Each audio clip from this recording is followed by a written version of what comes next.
Hello everyone, welcome to PM networking.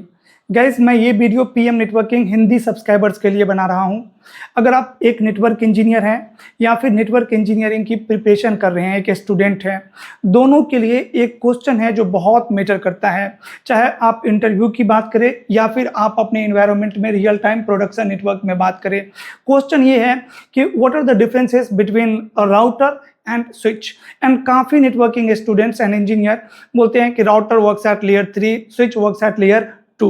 जो कि true है, डेफिनेटली ये एक कॉमन डिफरेंस है एंड सबसे ज़्यादा इंपॉर्टेंट डिफरेंस है। The meaning of layer 3 is based on forwarding decision. Like router आपका पैकेट की फॉरवर्डिंग डिसीजन लेयर 3 पे लेता है एंड स्विच आपके फ्रेम की फॉरवर्डिंग डिसीजन लेयर 2 पे लेता है। लेयर 2 पे मतलब कि मैक एड्रेस, लेयर 2 एड्रेस के बेसिस पे लेता है एंड लेयर 3 का मतलब कि based on layer 3 address, IP address के बेसिस पे फॉरवर्डिंग होता है। तो जब मैं स्विच बोलता हूँ, स्विच दो टाइप के हैं, layer 2 switch and layer 3 switch. Right now I am talking about layer 2 switch. तो अगर लेयर 2 स्विच की बात करें तो लेयर 2 स्विच मैक एड्रेस के बेसिस पे फॉरवर्डिंग डिसीजन लेता है एंड राउटर लेयर 3 डिवाइस होता है जो कि आईपी एड्रेस के बेसिस पे फॉरवर्डिंग डिसीजन लेता है। अब स्विच एक टेबल मेंटेन करता है जिसको हम बोलते हैं MAC address table, right, to forward the frame. Because switch layer 2 data को फॉरवर्ड करता है और लेयर 2 डेटा को means PDU form of data at layer 2 is called frame. हम लेयर 2 पे डेटा को फ्रेम कॉल करते हैं and PDU of data at layer 3 is packet. हम नेटवर्क लेयर पे, लेयर 3 पे डेटा को पैकेट कॉल करते हैं। तो अगर स्विच के पास एक फ्रेम आया, वो अपना मैक एड्रेस टेबल में डेस्टिनेशन मैक एड्रेस कंपेयर करेगा एंड फॉरवर्डिंग डिसीजन लेगा, एग्जिट इंटरफेस ढूंढेगा एंड पैकेट को आउट कर देगा।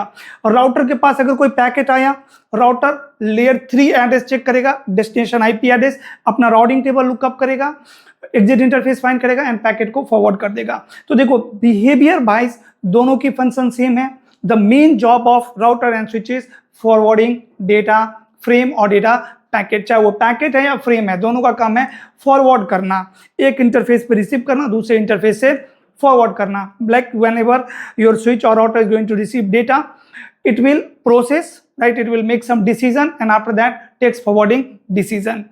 But apart from layer 2 and layer 3 और भी कुछ इंपॉर्टेंट डिफरेंसेस हैं जो आपको समझना, आपके लिए समझना जरूरी है, राइट। हर नेटवर्क इंजीनियर के लिए समझना जरूरी है ताकि वो कंपनी में, प्रोडक्शन नेटवर्क में और प्रोडक्टिविटी दे सके और बेटर तरीके से काम कर सके। एंड स्टूडेंट के लिए इंपॉर्टेंट है ताकि वो इंटरव्यू में और बेटर आंसर कर सके। एंड जब भी आप ये बेसिक टॉपिक्स को अच्छे से पढ़ते हो, समझते हो, राइट, आपको एडवांस टेक्नोलॉजीज, एडवांस प्रोटोकॉल समझने में हेल्प मिलता है, राइट। अगर आप मैक एड्रेस टेबल बहुत बेस्ट तरीके से पढ़े हो तो आप लेयर 2 प्रोटोकॉल्स, जितने भी लेयर 2 प्रोटोकॉल्स है, STP, right, DTP, VTP, ether channel, whatever, you can understand those protocols easily. इसी तरीके से अगर आप राउटिंग टेबल को अच्छे से पढ़े हो, समझे हो, हर एक कंपोनेंट, हर एक वर्ड्स राउटिंग टेबल में जो भी वर्ड्स है उसकी मीनिंग अगर आपको पता है तो आप लेयर 3 प्रोटोकॉल्स, राइट, जो भी राउटिंग टेबल के ऊपर में पॉलिसीज या प्रोटोकॉल्स एप्लीकेबल है उसको आप और बेटर तरीके से पढ़ सकते हो। तो मेरा जो सबसे पहला डिफरेंस मैं यहाँ पे इंक्लूड करना चाहूंगा apart from the layer 2 and layer 3 is, अगर आप बताओ, अगर स्विच के पास एक ब्रॉडकास्ट मैसेज आया तो स्विच क्या करेगा? उसे हर इंटरफेस से भेजेगा एक्सेप्ट द रिसीविंग इंटरफेस। अगर राउटर के पास एक ब्रॉडकास्ट पैकेट है तो राउटर क्या करेगा? हर इंटरफेस से भेजेगा except the receiving interface. True, यही काम होता है। और अगर स्विच के पास कोई एक फ्रेम आया और डेस्टिनेशन मैक एड्रेस अननोन है स्विच के लिए, स्विच को पता नहीं है कि इसका डेस्टिनेशन कहां जाएगा, ऐसे केस में क्या होगा? अब देखिए, अगर स्विच के पास एक ब्रॉडकास्ट फ्रेम आया तो स्विच क्या करेगा? हर इंटरफेस से भेजेगा एक्सेप्ट रिसीविंग इंटरफेस। अगर राउटर के पास एक ब्रॉडकास्ट पैकेट आया तो राउटर क्या करेगा? ड्रॉप करेगा, because router break broadcast domain. Router एक डोमेन से दूसरे डोमेन में ब्रॉडकास्ट मैसेज नहीं भेजता है। तो ये एक और डिफरेंस आप ऐड कर सकते हो अपने आंसर में कि स्विच ब्रॉडकास्ट मैसेज को फॉरवर्ड करता है, राउटर ब्रॉडकास्ट डोमेन को ब्रेक करता है तो ब्रॉडकास्ट पैकेट को ड्रॉप करेगा। स्विच के पास अगर कोई फ्रेम आया and destination MAC address unknown है, ऐसे सिचुएशन में स्विच क्या करता है? Unknown unicast flooding, that is also similar like broadcasting. लेकिन स्विच फॉरवर्डिंग डिसीजन तो लेगा। बट राउटर, अगर राउटर के पास कोई एक पैकेट आया और डेस्टिनेशन आईपी अननोन है, राउटिंग टेबल में कोई एंट्री ही नहीं है, राउटर क्या करेगा, वहां पे ड्रॉप करेगा। तो दोनों का जॉब सेम है, बट वर्किंग के बेसिस पे भी डिफरेंसेस है राउटर एंड स्विच में। किस तरीके से हमने स्विच को डिजाइन किया है, किस तरीके से स्विच फॉरवर्डिंग डिसीजन लेता है, किस तरीके से राउटर फॉरवर्डिंग डिसीजन लेता है। अगर राउटर के ऊपर में बाय डिफॉल्ट आज के टाइम में हर इंटरप्राइज राउटर सैप का यूज करता है, आईपी सैप कमांड चल रहा होता है आपके सारे राउटर पे। तो SAP basic chip based forwarding होता है, जिसको हम बोलते हैं हार्डवेयर बेस्ड फॉरवर्डिंग। अगर आप सैप को डिसेबल कर दोगे राउटर पे, तो राउटर यूज करेगा फास्ट प्रोसेसिंग। फास्ट प्रोसेसिंग में राउटर क्या करेगा, अपना सीपीयू यूज करेगा हर पैकेट को भेजने के लिए। बट अगर आप मैं लेयर 2 स्विच की बात करूं, तो देखो लेयर 2 स्विच और कोई भी नेटवर्किंग डिवाइसेस है ना, कंपनीज को क्या चाहिए, एंड जैसे सिस्को है, तो सिस्को जब डिवाइसेस बनाते हैं अपनी हार्डवेयर एंड सॉफ्टवेयर, तो उनका कंसर्न होता है कि भाई प्रोसेसिंग डिले को मिनिमम रखना। सपोज करिए कि एक सोर्स एक डेस्टिनेशन पे पैकेट भेज रहा है, कोई फ्रेम भेज रहा है, कोई डेटा भेज रहा है, बीच में 100 स्विचेस है, 100 राउटर्स हैं। अगर प्रोसेसिंग डिले हर डिवाइस पे 1 सेकेंड भी है, 1 सेकेंड अगर प्रोसेसिंग डिले है, मतलब स्विच को 1 सेकेंड लगता है एक फ्रेम को प्रोसेस करने में, तो 100 स्विच है 100 सेकेंड, 100 राउटर है 100 सेकेंड, मतलब 200 सेकेंड तो प्रोसेसिंग डिले हो गया बिटवीन सोर्स एंड डेस्टिनेशन। तो अगर कोई डिवाइस, सोर्स डिवाइस कोई ट्रैफिक जनरेट करता है डेस्टिनेशन के लिए, तो यहाँ पे प्रोसेसिंग डिले की वजह से आपका पैकेट क्या हो सकता है, ड्रॉप हो सकता है, पैकेट लॉस हो सकता है, आपका लेटेंसी हाई हो सकता है, आपका एप्लीकेशन काम नहीं करेगा। तो सिस्को का काम क्या है, और जितने भी वेंडर हैं उनका काम क्या है कि भाई डिवाइसेस को इस तरीके से डिजाइन करना, इस तरीके से सॉफ्टवेयर डिजाइन करना कि वो वायर स्पीड पे डेटा को क्या करे, ट्रांसफर करे। वायर स्पीड पे डेटा को ट्रांसफर करने का मतलब कि प्रोसेसिंग डिले नेग्लिजिबल होना चाहिए। एंड इसके लिए सिस्को क्या यूज करता है, सिस्को यूज करता है अपने डिवाइसेस पे एसिक चिप। तो अगर मैं लेयर 2 स्विच की बात करूं, जो मैंने आपको मैक एड्रेस टेबल बताया, मैक एड्रेस टेबल कहां पे स्टोर होता है, एसिक चिप में इंस्टॉल होता है। और अगर लेयर 3 फॉरवर्डिंग की बात करूं, जो कि फास्ट प्रोसेसिंग से राउटर कर रहा है, अगर सैप डिसेबल है, तो that is software based forwarding. अब सॉफ्टवेयर बेस्ड फॉरवर्डिंग में क्या होता है कि आपका डिवाइस सीपीयू को यूज करता है पैकेट को फॉरवर्ड करने के लिए। इमेजिन करिए कि एक स्विच की एग्जांपल लेते हैं। तो मैंने काफी टाइम आप लोगों को बताया है कि switch is also like your computer. जिस तरीके से हमारा कंप्यूटर होता है, वैसे स्विच की भी ऑपरेटिंग सिस्टम होती है, हार्डवेयर प्लस सॉफ्टवेयर। कंप्यूटर में क्या होता है, प्रोसेसर होता है, रैम होता है, एसएसडी होता है, राइट। इसी तरीके से आपके स्विच के पास एक प्रोसेसर होता है, राइट, एक आप बोल सकते हो कि सीपीयू है, राइट, या फिर जीपीयू है, जनरल पर्पस प्रोसेसर। उसके साथ रैम है, एसएसडी है। अगर रैम में मेरा स्विच क्या करे, मैक एड्रेस टेबल बना के रखे रैम के अंदर। जो स्विच किस तरीके से मैक एड्रेस टेबल बनाता है, अगेन 2 मेथड है, स्टैटिक एंड डायनामिक। आप मैनुअली स्विच को बता सकते हो कि भाई ये मैक एड्रेस इस पोर्ट पे मैप कर दो। MAC address is what, MAC address and port mapping. तो अगर switch MAC address table RAM में इंस्टॉल करके रखता है, स्टोर करके रखता है, तो इमेजिन करिए कि अगर स्विच पे एक फ्रेम आया। अब देखो स्विच पे कोई भी नेटवर्किंग डिवाइसेस पे 2 इंटरफेसेस होगा पैकेट फॉरवर्डिंग में, स्विचिंग में। एक इंग्रेस जहां पे पैकेट रिसीव होगा, एंड दूसरा इग्रेस। तो ingress Q and egress Q. Ingress Q होगा जहां पे पैकेट रिसीव हो रहा है, स्विच ने पैकेट रिसीव किया कहां पे, इंग्रेस क्यू में, मतलब फ्रेम चला जाएगा किसी भी इंग्रेस क्यू में। बहुत सारे क्यू हैं, and based on your quality of service configuration ये डिसाइड होगा कि कौन से क्यू में आपका डेटा जाएगा। अब इंग्रेस क्यू में डेटा आ गया, मेरा फ्रेम आ गया। अब स्विच के पास 3 क्वेश्चन है। नंबर 1 कि मुझे ये कहां पे भेजना है, where should this frame goes. Number 2 क्या मुझे इस फ्रेम को भेजना ही है, is it mandatory to send this frame. And number 3 अगर भेजना ही है तो कैसे भेजना है। इसके लिए स्विच यूज करता है मैक एड्रेस टेबल। अब ये मैक एड्रेस टेबल कहां पे है, आपके रैम में है। रैम में जो भी डेटा होता है उसकी एक एड्रेस होती है कि भाई इस एड्रेस से आपका ये मैक एड्रेस टेबल स्टोर है। अगर आप जानते हो कि रैम कैसे काम करता है तो। अब स्विच के पास फ्रेम आया, स्विच पे क्या यूज होगा, सीपीयू, बिकॉज हमारा डेटा कहां पे, रैम में। सीपीयू क्या चेक करेगा, भाई destination MAC address, destination MAC address A है, तो सीपीयू जाएगा रैम के पास कि भाई मुझे मैक एड्रेस, मेरे पास एक फ्रेम आया जिसमें ये डेस्टिनेशन है, मुझे ये देखना है कि किस इंटरफेस से मुझे ये भेजना है, ये फ्रेम भेजना है। तो रैम को क्या चाहिए, एड्रेस। सीपीयू देगा रैम को इंस्ट्रक्शन कि भाई मुझे इस एड्रेस का डेटा दे दो। रैम क्या करेगा, इस एड्रेस का डेटा दे दिया किसको, सीपीयू को। सीपीयू के पास क्या आ गया, मैक एड्रेस टेबल। अब उस मैक एड्रेस टेबल में स्विच क्या चेक करेगा, destination MAC address, exit interface, and उसके बाद फॉरवर्डिंग डिसीजन लेगा कि भाई इस इंटरफेस से मुझे फॉरवर्ड करना है। तो आपके हर फ्रेम फॉरवर्डिंग में सीपीयू का इन्वॉल्वमेंट है स्विच पे, राइट। और अगर हर बार सीपीयू का यूज हो रहा है, इससे आपकी सीपीयू यूटिलाइजेशन बढ़ सकती है डिवाइसेस पे। प्रोसेसिंग डिले तो ऑलरेडी इंक्रीज हो गया, because CPU and RAM are going to talk address के बेसिस पे, वहां पे भी प्रोसेसिंग डिले क्या होगी, इंक्रीज होगी। अब ये डिले को मुझे रिड्यूस करने के लिए, नेग्लिजिबल बनाने के लिए सिस्को ने क्या किया, जो पैकेट फॉरवर्डिंग या फिर फ्रेम फॉरवर्डिंग है, इसके लिए एक अलग से चिप ऐड कर दिया।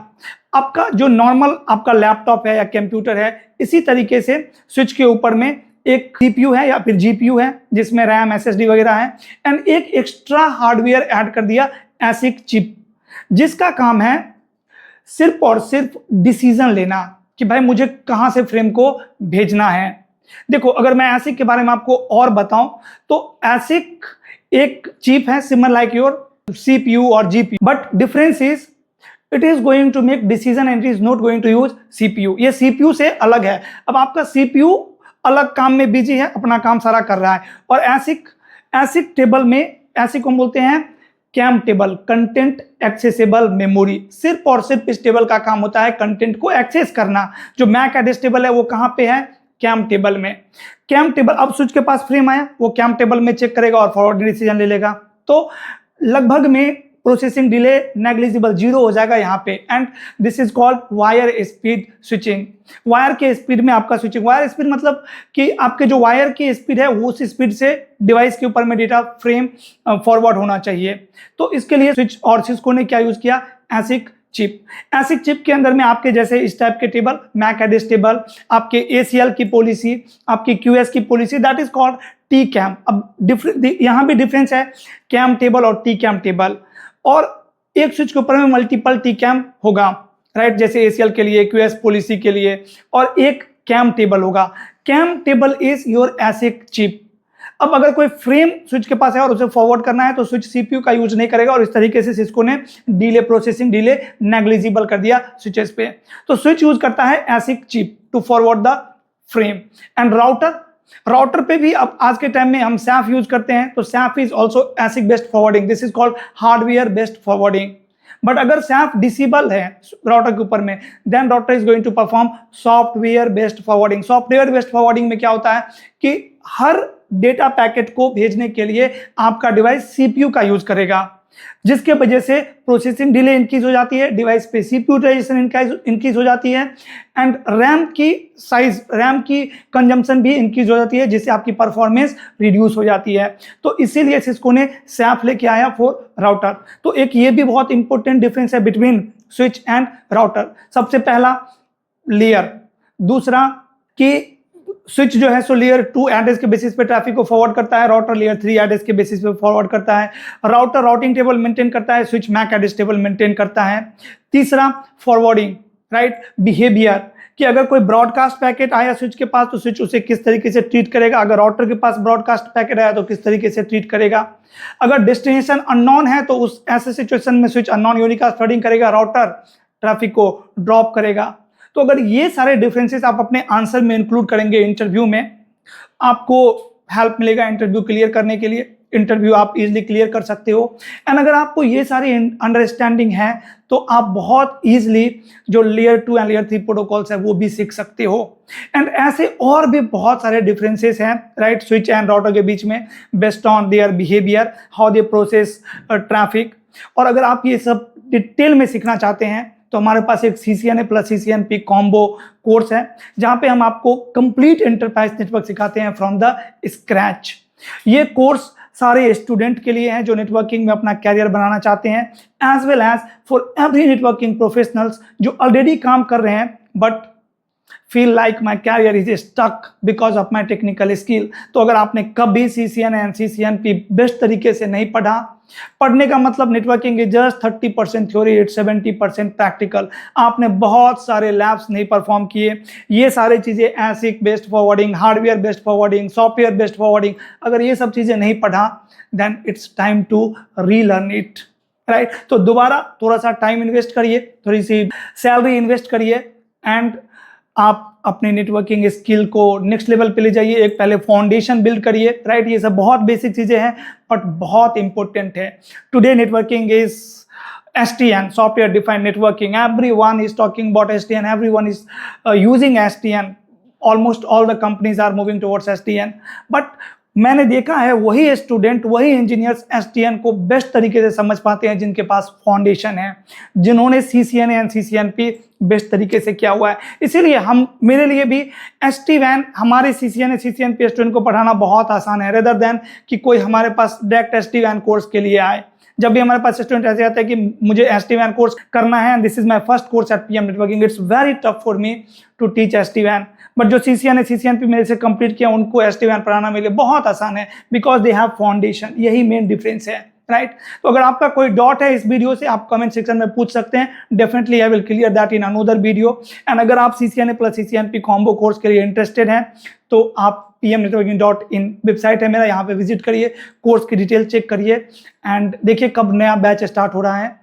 इंटरेस्टेड है तो आप उस कोर्स में रजिस्टर कर सकते हैं। जैसे आप इनरोल करवाएंगे, मेरी टीम से आपके पास एक कॉल जाएगा, आपको 2 व्हाट्सएप ग्रुप में ऐड किया जाएंगे जहाँ पे आपके जैसे ही और भी स्टूडेंट ऑलरेडी इनरोल करवा के वेट कर रहे हैं क्लास के लिए।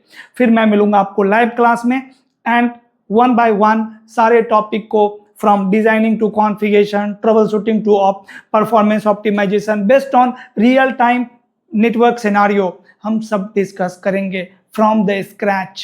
Nothing is prerequisite for CCNA plus CCNP combo course. So that's all for this video. If video is helpful for you, if you have learned something from this video, please hit on like button. And if you are new on the channel, please subscribe this channel for more technical information like this.